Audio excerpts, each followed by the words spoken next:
Stu, I guess we'll start with you. Talk about how this award comes about, what your process is, maybe a little bit on nominating, and how you came up with these two fine individuals, and how they maybe represent the track program, considering this award.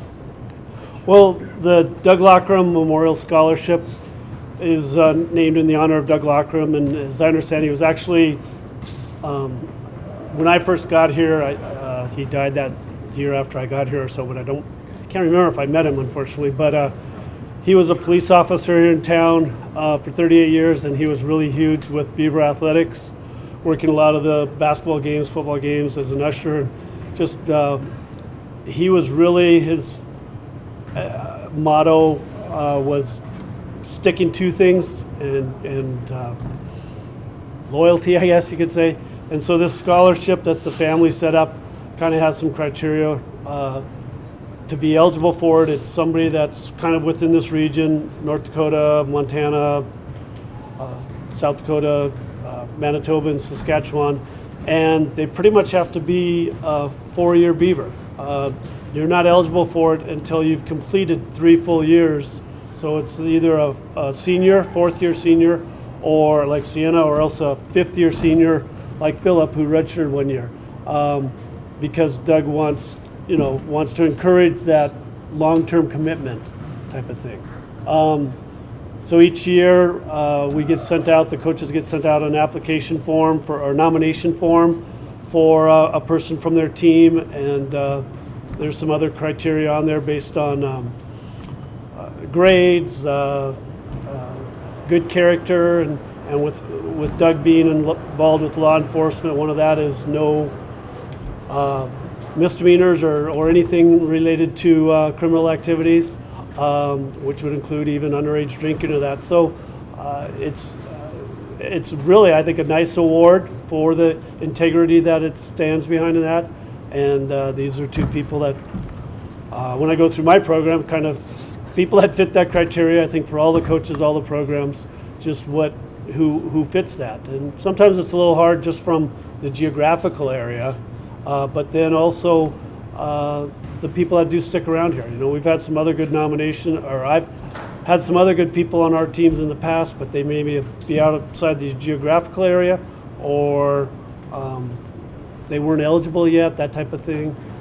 They graduated early, so but it's, these two are about the top two. We've had actually a few other people that I could have nominated this year, but I felt these two fit the criteria pretty well, and we're involved in the community a lot. They help with our annual workathon in the fall, and our highway cleaning in September, and other projects that we do.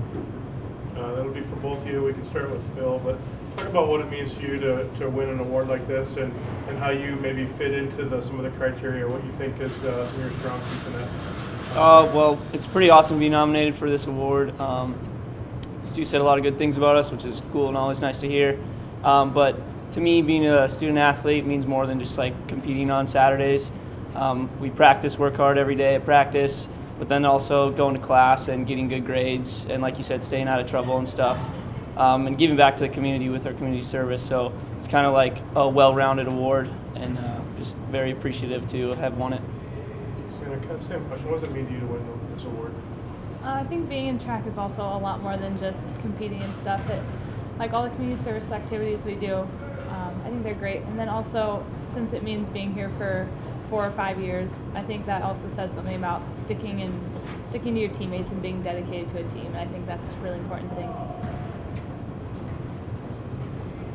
Oh, and Phil, just from reading the release here, I know that you had to deal with the injury early on. And of course, this is the sort of stick to it award. Yeah. Talk about sort of the your journey from that here to today, and just how you felt you had to stick with it and work hard every day to get yourself back on the field and back with a javelin in your hand. Yeah, that was tough. That was a tough season where I had to sit out, and then coming back from a pretty tough surgery. Last year was kind of like a rebuilding year almost, where we kind of took it slow all winter and then kind of got into it at the end of the season last year. But I felt good about coming back this year.